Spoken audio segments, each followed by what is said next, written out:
We're going to continue now talking about 36 years of MTV. It debuted on August 1st, 1981. Tabitha Soren was not there at the time. She came around about 10 years later, and she's had quite an interesting career, which started at MTV and went on to some other memorable things, and she joins me now from somewhere in Northern California. Tabitha, thank you for coming on today. No problem. Thanks for inviting me. Well, I just had on Gavin Edwards, and he wrote the book about the VJs, which you were not mentioned in, but you came on a little bit later, and it's interesting to see. Well, I also wasn't a VJ. Right. Oh, I know that. You started with the Choose or Lose and MTV News, and in the face of that, it does talk about Kurt Loder, who was at MTV News a lot. But I'm interested how you ended up at MTV, like Martha Quinn, coming out of NYU. What was the process by which you even got started there? Well, my freshman year at NYU, I got an internship at CNN, and the person for whom I worked recommended me for a job at MTV News after I was done with my internship. So I worked as a production assistant, and then I worked as an associate producer in the summer, and then I worked as a writer the following year after school, and it was basically my summer job for many years while I was in college. So you worked your way up, basically. Right, but I just was interested in being a local news reporter. So I went to Vermont and worked for ABC there, and I worked at WNBC with Gabe Pressman. And so when I graduated, I just sent out TV auditions and my reports to a bunch of local news stations, and that's how I ended up in Burlington. So then I was in Burlington. I was surrounded by cows and a lot of the outdoors, and I got very, depressed about that and decided I wasn't an outdoorsy person and I just wanted to go back to New York City. And I did that, and I suggested covering politics in a serious way because they had done things like Randy of the Redwoods and some other funny stuff. But since my skill set was in just straight, boring politics, I thought maybe we could do it in a way that would actually engage young people. So we went, and they were like, well, yeah, let's try it. We're not going to make any commitment, but if people watch and people like it, we can continue. Were you a big fan of MTV and the videos when you were growing up? I'm guessing you were the right age. Yeah, it was a perfect age. I remember my first sort of political act was protesting the cable station or the cable company who pulled MTV from where I was living during junior high, which was the Redneck Riviera of Florida, the Gulf Coast. I lived in Destin, and when it came on for a week or two, and then the more conservative elements of the community wanted it to go away. No kidding. But the genie was out of the box. That's funny because I think about the fact that the videos that were the first videos that even got banned there, what were they, like Pretty Woman or Self-Control by Laura Branigan, really weren't that outrageous. No, they definitely weren't. But every so often there was a live AC/DC video. I think the first one I saw was For Those About to Rock, We Salute You. And, yes, you're right, though. A lot of them were these innocuous things that came from England, actually, because they didn't really have a lot of music videos. So they took the Top of the Pops videos and played them on MTV, which was, a really great thing for most of us, even if we didn't like every single one. I was in the land of AOR radio, which was still playing Led Zeppelin and still playing Foghat. So to have somebody like Susie Sue show up on my television was eye-opening, to say the least. I just want to refer people to what I was talking about with Gavin Edwards just a little while ago, how MTV, when it debuted, wasn't even on in New York, and so they could walk around in New York City with relative anonymity. But this is the first I've ever heard of a station taking away MTV. It was just a matter of time before they got on there, but interesting, different story there. Okay, you've moved on from MTV, and you've had quite an interesting career as a fine art photographer, and that's an interest I guess you pursued with a year at Stanford after you left MTV?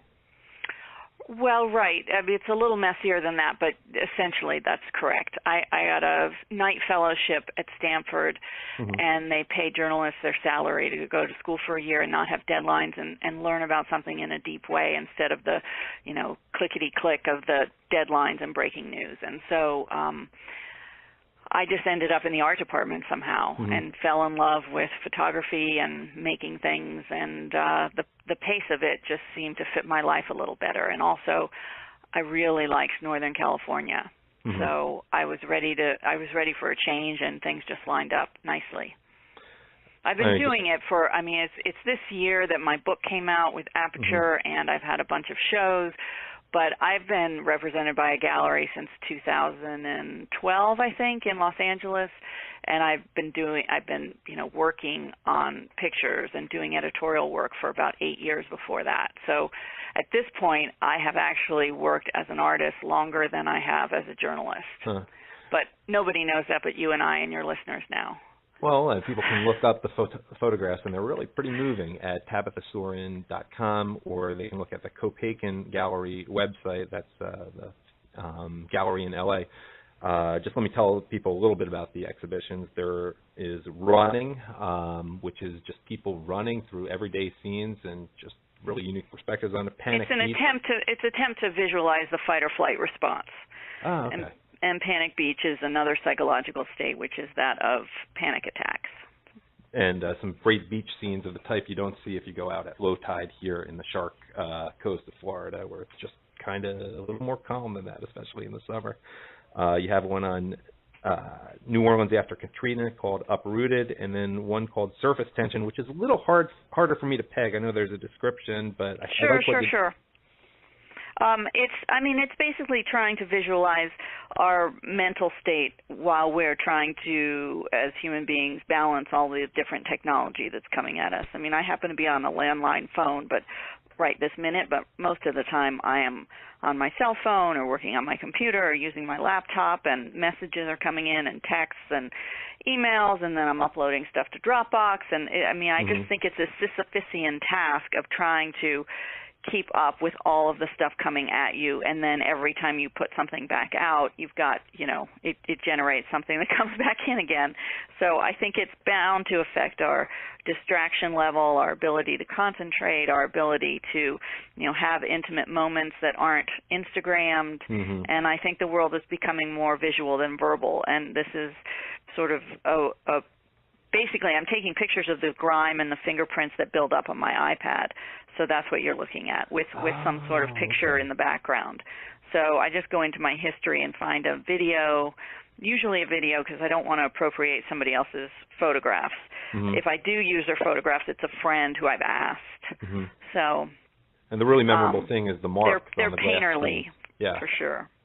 No, I like that. And then one that you probably got the most attention for is Fantasy Life, about the 2002 Oakland Athletics draft class and just following them through years. And I should just probably point out to my listeners that your husband is Michael Lewis, who's famous for a number of books, but a lot of people know as the writer of Moneyball, which has been talked about on the show. That's how I met all of them. I have very little interest in baseball, but when I met these guys at spring training, their first spring training in 2003, I thought, what an opportunity to be able to track people who are all on a journey, starting it at the same time with the same goals.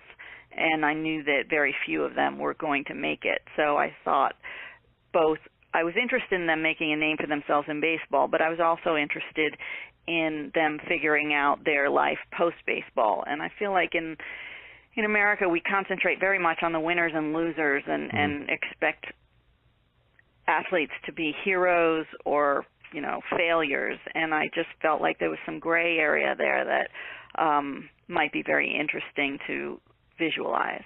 I really like the combination of photos you have of like the mundane, inanimate objects there, like your picture of the bubble gum, or just the very simple manager's office, which is nothing fancy, while you have pictures of the players. And you can almost tell that, you could probably get major league players at a frustrating time of the game, but there was a certain element of, am I ever going to make it, on a lot of the faces. And I'm sure you noticed that all the time. There's a certain nervousness there that you wouldn't necessarily have with major league players who are getting the big contracts.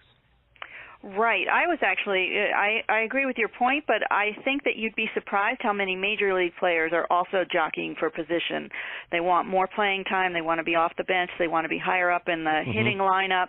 I mean, Derek Jeter is certainly an exception and people on that level, but there are a lot of guys whose names probably people don't know just yet who have made it and are making big money because they're in the majors instead of the minors, but they also are not satisfied. And I think American society sort of perpetuates that dissatisfaction of always having to push ourselves to the next level and not being happy with where you are. So in the extreme sense, my minor league players, when they started out in single A, they wanted to be in double A. And when they were in double A, they wanted to be in triple A. And when they're in triple A, they want to be in the majors. And then when they're in the majors, they want to be batting third instead of, eighth.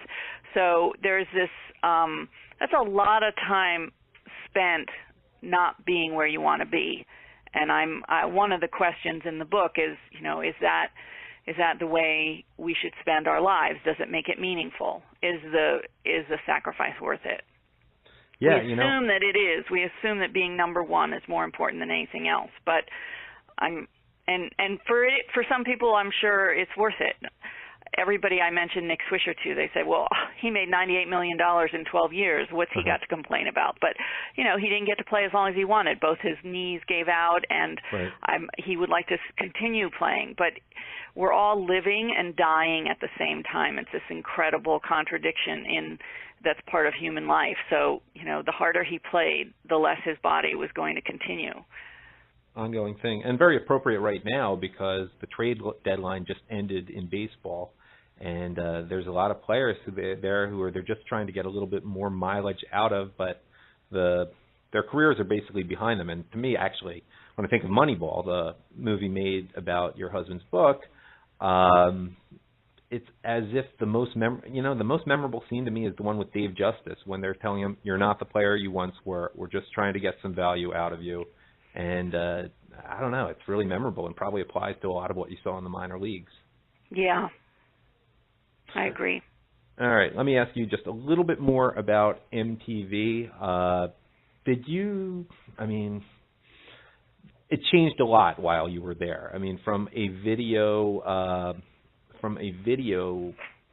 place to watch music videos to so many different types of programming. Did you actually kind of miss the original MTV, or was it just something evolving, you accepted and you were just happy to be a part of it?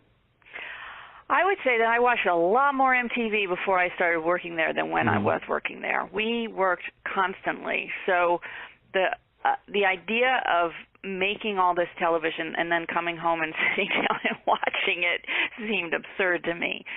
So I was aware that MTV started making, sort of soap opera-ish shows and did The Real World, and they were having a game show, and that there were all these other aspects of television on the channel that I wasn't part of. But I can't say that I was, part of the people who were directing this larger ship. I was very much concentrated on the news department, and one of the changes that they made was having the news department do a lot of specials, a lot of half-hour shows and hour-long shows, and so their idea about opening up MTV as more than videos benefited me. I think, I don't even know if they play videos anymore, but from what I hear on the street when people complain to me, it doesn't seem like there's a lot of music there. But what I would say, when I was there, the complaint I got a lot of times from people was about how ridiculous spring break was and how sexist it was. And I never really I went a couple of times, but for a very short amount of time. And what I would say to that is, well, then don't watch it, because if the ratings go down, then they will take it off. I mean, the president of MTV at that time, spring break, she hated it. It was a woman named Judy McGrath, and she hated spring break. But the ratings were off the charts. So the advertisers really wanted to keep it on. But, the audience, at least while I was there, the audience really dictated what MTV's programming was. So I don't know how much they were aware of that, but if enough people turned the channel, then you can bet that spring break would go away too. Yeah, well, we're going to be talking about that with another guest very soon because we are here in the Daytona area, and oh my MTV God, is you guys considered. must hate that. Well, I did not live here until recently, but it's interesting. Speaking of things people potentially hate, I have to. Well, let me tell the audience something. I met Tabitha many years ago, probably like 22 years ago, when a friend and I actually won MTV's Beavis and Butthead contest. I did admittedly play the easier part, which was Butthead, and they looked like they did not want to be there whatsoever. It was like a Saturday or Sunday at some record store on the Upper East Side, and I think you guys were really annoyed because if you remember the episode, they had a cartoon version of you in where President Clinton was in it. They put their fingers behind your head when they were making the photograph, and of course we did that to you and Kurt Loder there. But so it was fun, but we were kind of goofy. Never thought I'd talk to you again. But the question I have is, did you hate Beavis and Butthead, or what was the feeling about that? No, I thought Beavis and Butthead was hysterical. Okay, good. Because I thought it was the most brilliant show, and it was amazing. But I don't know if it's not for everyone. It's clearly not for everyone. No, it's not for everyone. But that's the beauty of television. Nobody's forcing you to watch anything. But it was very controversial. But oh yeah, I mean, you know, it's hard for me to get in the mindset of somebody who sees Beavis and Butthead light a match and then they go set their house on fire. You know, it just, that person maybe has trouble moving through the world in general.